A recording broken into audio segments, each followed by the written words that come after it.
Assalamualaikum warahmatullahi wabarakatuh. Shalom, Om Swastiastu, Namo Buddhaya, salam kebajikan untuk kita semua. Baik, hari ini kelompok L akan mempresentasikan mengenai Weberianisme digital, birokrasi informasi, dan rasionalitas teknologi kapitalisme neoliberal. Kelompok L sendiri terdiri dari saya, Masita Oreningtyas, dengan rekan saya, Shania Putri Lestari. Baik, seperti yang kita ketahui sekarang ini sudah memasuki zaman digital, di mana semua serba digital, termasuk birokrasi. Birokrasi modern yang ditandai oleh pergerakan dari kertas juga sudah mulai ditinggalkan. Sebaliknya, birokrasi digital adalah dunia data yang bergerak diberi arah dan bentuk oleh jenis infrastruktur digital baru berupa data, algoritma, hingga platform. Perebutan legitimasi ini diintensifkan oleh kondisi postmodern di mana tampaknya tidak mungkin untuk membentuk konsensus seputar segala jenis klaim, kebenaran, atau pengetahuan universal, terutama bila berkaitan dengan ambisi sosial. Legitimasi sekarang dikelola melalui ketidaktertarikan relatif terhadap angka, jarak relatif antara arsitek, ahli, yang mengelola biro digital dan biro yang dikelolanya, dan keselarasan relatif antara teknologi digital dan pemasaran hubungan sosial.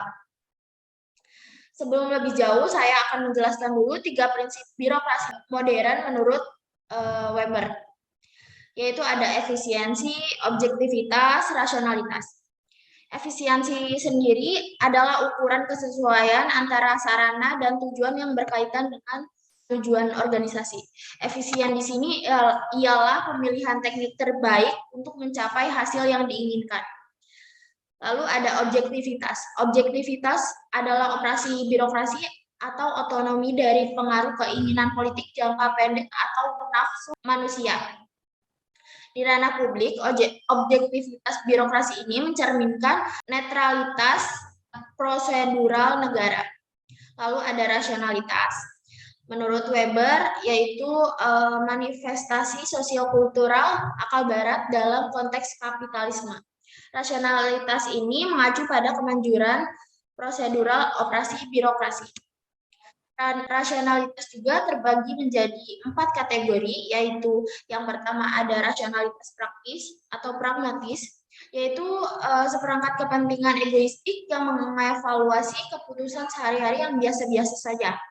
Yang kedua ada rasionalitas teoritis atau intelektual, yaitu mengacu pada kerangka konseptual atau metafisik yang perlu untuk membuat makna dari kehidupan sehari-hari yang biasa.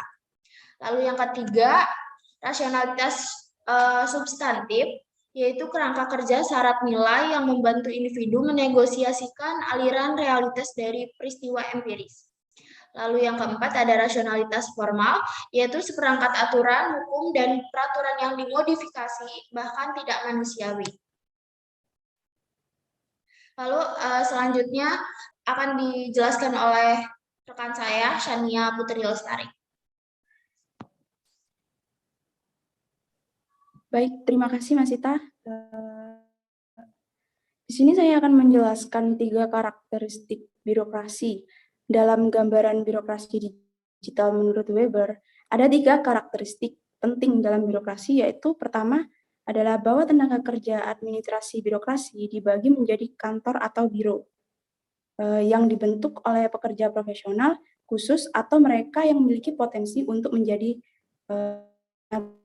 kedua biro yang dan menurut induk banding dan kemungkinan ganti rugi.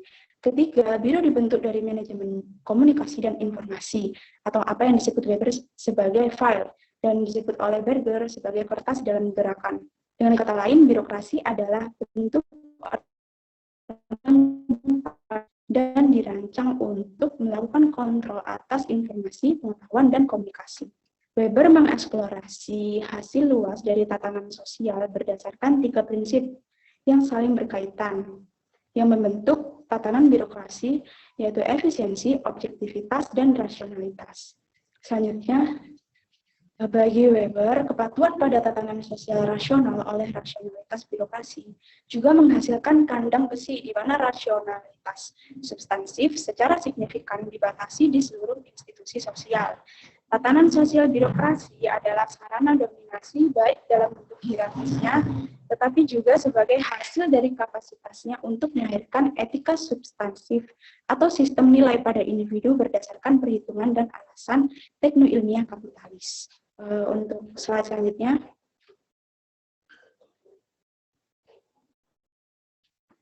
Kekuatan organisasi birokrasi secara fungsional itu sangat diperlukan untuk operasi negara dan perusahaan kapitalis modern. Seperti yang disebut oleh Weber sebagai peningkatan kompleksitas peradaban negara birokrasi modern yang dibentuk dari prinsip lega rasional dan dirancang untuk mengatasi kompleksitas, juga menciptakan pemisahan dari kepentingan modal swasta dan keinginan politik publik. Pendapat Weniger itu bukan sebuah peradaban, tetapi meningkatnya kompleksitas produksi, distribusi, dan konsumsi ekonomi dalam revolusi industri kedua, yang menciptakan kondisi untuk sentralitas fungsional birokrasi, menyusul kemajuan telekomunikasi yang menyebabkan krisis kendali sosial ekonomi. Mungkin itu saja. Saya kembalikan kepada Mas Ita. Baik, slide selanjutnya yaitu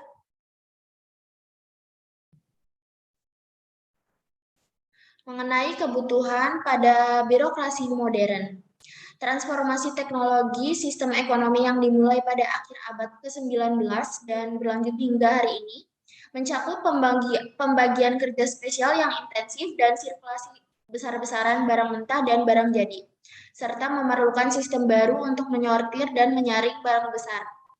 Jawaban atas kebutuhan sistematik ini adalah birokrasi modern yang memberikan kecepatan operasi administrasi dan efisiensi unik untuk mengelola informasi. Akhirnya ia menjadi model bagi korporasi dan negara dengan demikian administrasi swasta dan publik.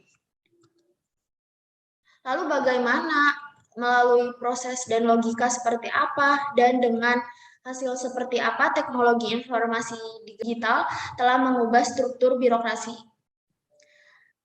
Bell berargumen bahwa masyarakat pasca industri akan semakin berasumsi mengenai revolusi industri yang berkaitan dengan penemuan segala macam teknologi pemrosesan informasi baru, seperti mesin TIK, modern, dan lain-lain.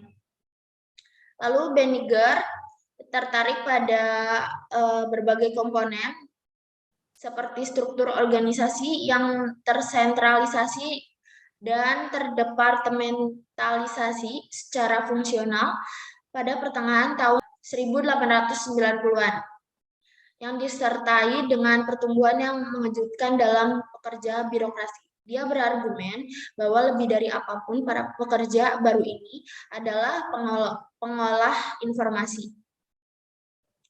Lalu, pentingnya birokrasi sebagai pengorganisasian struktural dan kehancurannya. Pengesahan tatanan birokrasi yang sudah dekat telah diprediksi sejak Weber berteori.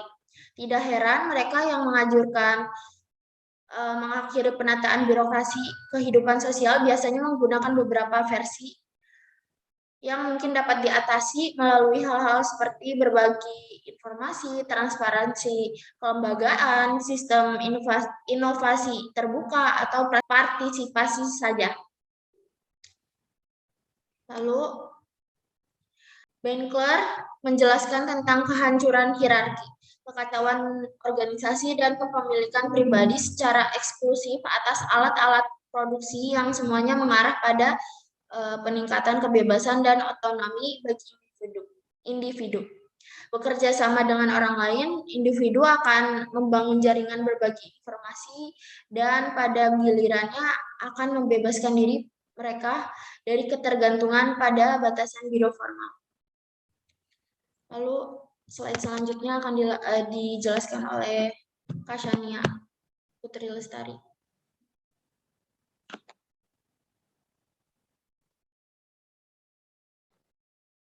Baik, terima kasih. Di slide ini ada pertanyaan ya, apa konsekuensi bagi prinsip birokrasi? Dengan kata lain, mungkinkah manifestasi nyata dari birokrasi seperti yang kita ketahui telah diubah menjadi kata yang lebih cepat seperti digital ini dan penuh data, meskipun logika perorganisasiannya tetap ada. Nah, di sini akan dijelaskan melalui 3 unsur, yaitu, minta tolong slide-nya.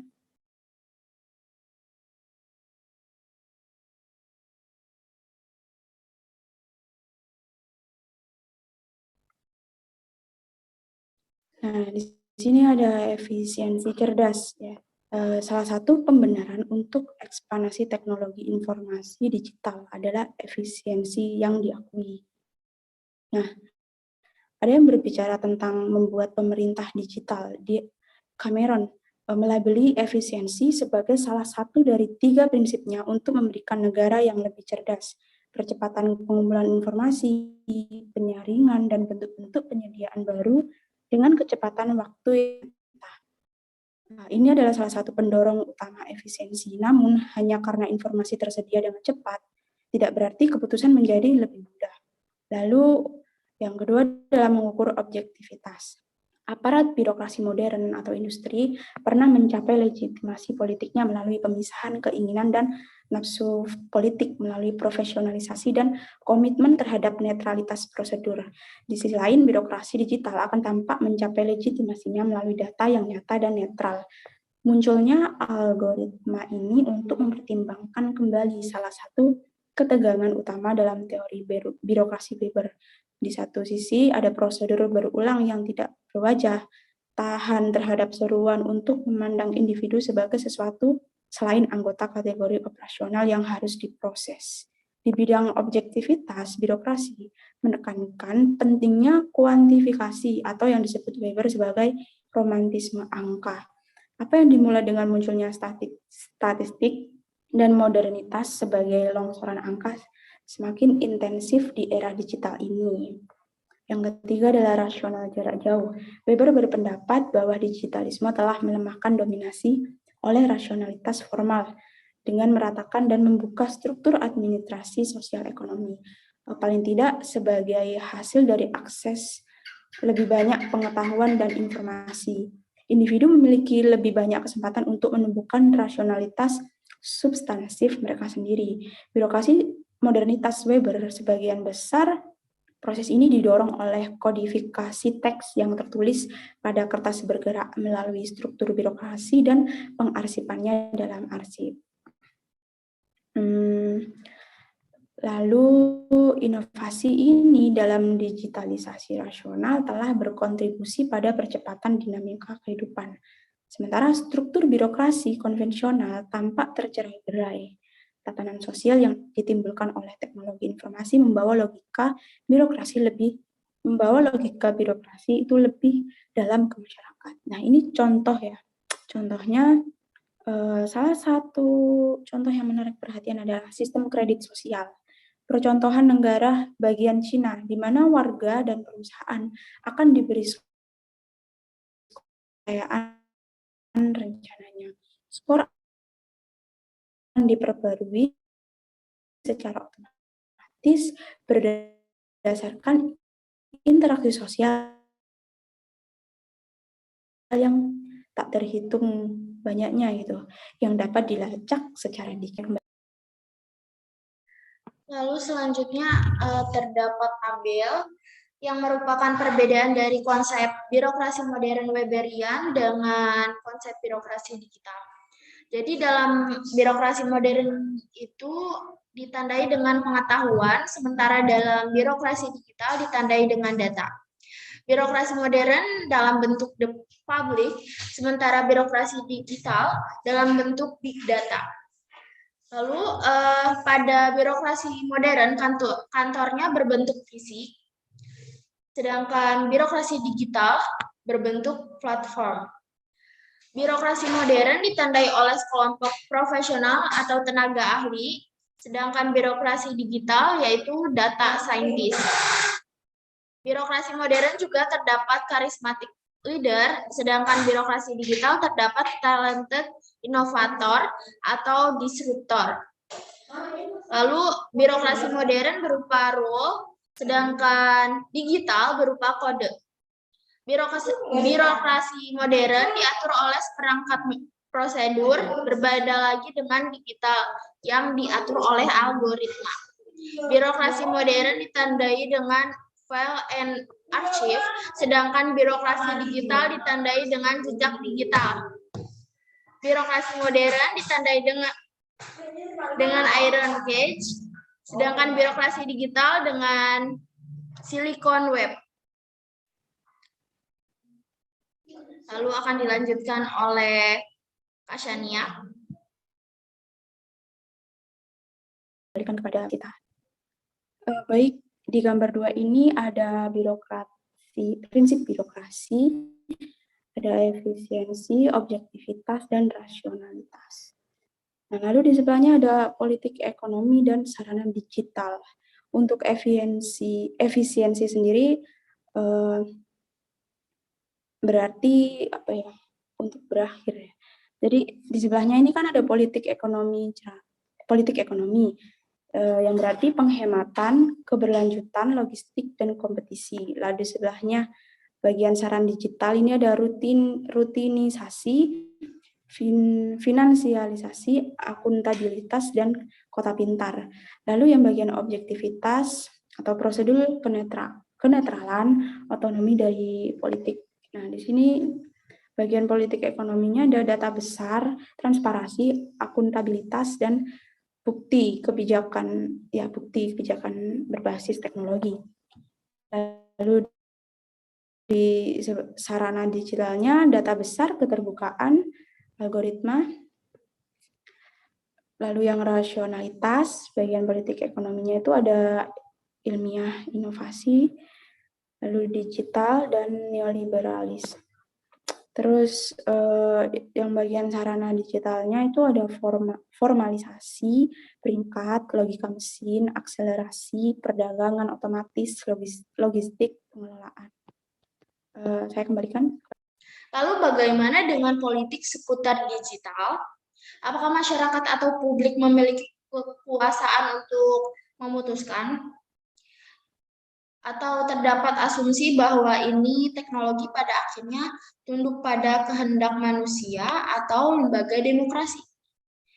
Mereka semua terkait dengan terkikisnya batas antara sosial dan ekonomi yang salah satu ciri utama dari tatanan neoliberal. Erosi batas ini adalah salah satu kualitas konvensional struktur birokrasi di mana rasionalitas kalkulatif formal cenderung mendominasi. Tetapi kita melihat intensifikasi erosi ini dalam neoliberalisme. Akibatnya kemungkinan etika sosial berakhir mungkin disetujui atau bahkan hanya diperdebatkan sedikit. Lalu slide selanjutnya akan dijelaskan oleh Kak Shania. Aku tadi juga gitu sih sebenarnya. Oke, jadi Weber menjelaskan efisiensi birokrasi dalam hal sarana yang tepat untuk mencapai tujuan tertentu. Dia tidak naif jika kemungkinan sarana menjadi kekuatan pendorong. Faktanya, salah satu kritik terhadap birokrasi adalah bahwa birokrasi menjadi terobsesi secara internal dan kehilangan tujuan yang lebih besar. Weber menjelaskan betapa sulitnya melepas struktur birokrasi begitu struktur itu tadi sudah kokoh. Nah, Gestel secara kritis terhadap birokrasi mendefinisikan tipe organisasi dengan karakteristik fokus pada sarana melebihi tujuan. Digital sebagai basis organisasi sosial datang pada saat modernitas telah menghilang dan digantikan dengan etos kapitalis neoliberal, di mana ekonomi pembangunan adalah sarana sekaligus tujuan dari pembangunan sosial. Kualitas ini menjadi lebih dominan dalam struktur sosiokultural postmodern atau dalam istilah politik ekonomi kita, yaitu neoliberalis. Pada intinya, munculnya media digital telah bersamaan dengan munculnya ekonomi politik neoliberal yang sejalan dengan rasionalitas birokrasi di mana inovasi, kemampuan beradaptasi, efisiensi adalah sarana fungsional, tetapi tanpa tujuan atau maksud yang kayak tanpa tujuan progresif seperti itu.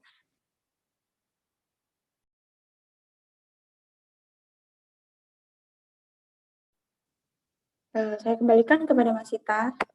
Baik, lalu selanjutnya menunjuk ke Weber yang menyebutkan kekecewaan politik di mana wacana politik didelegitimasi sebagai ambigu, subjektif, dan irasional. Dalam politik neoliberal, hanya ada sedikit ruang untuk diskusi tentang publik dan diskusi tentang masyarakat yang hampir secara eksklusif dibingkai oleh realitas keuangan. Baik, kemudian ada 3 teori yang kami kurang pahami. Selanjutnya akan dijelaskan lagi oleh Kak Shania. Oke, jadi di sini saya akan menjelaskan beberapa kalimat atau konsep yang belum kita pahami gitu. Yang pertama ada jaringan di bagian 4, digital neoliberalis. Ini ada jaringan komunikasi abad ke-21 yang dianggap oleh penganut awalnya itu sebagai semangat keagamaan, tapi sudah berubah menjadi mekanisme pengawasan dan periklanan. Lalu yang kedua, rasionalitas praktis atau pragmatis adalah seperangkat kepentingan egoistik yang melalui individu mengevaluasi keputusan sehari-hari yang biasa-biasa saja. Jadi rasionalitas teoritis atau intelektual itu mengacu pada kerangka konseptual atau metafisik yang menurut sebagian besar manusia itu perlu untuk membuat makna dari kehidupan sehari-hari yang biasa. Mungkin itu yang masih kita belum pahami gitu dari kedua kalimat tersebut. Baik, sekian presentasi dari kami. Mohon maaf apabila ada kekurangan dan kesalahan. Wabillahi taufik wal hidayah. Wassalamualaikum warahmatullahi wabarakatuh.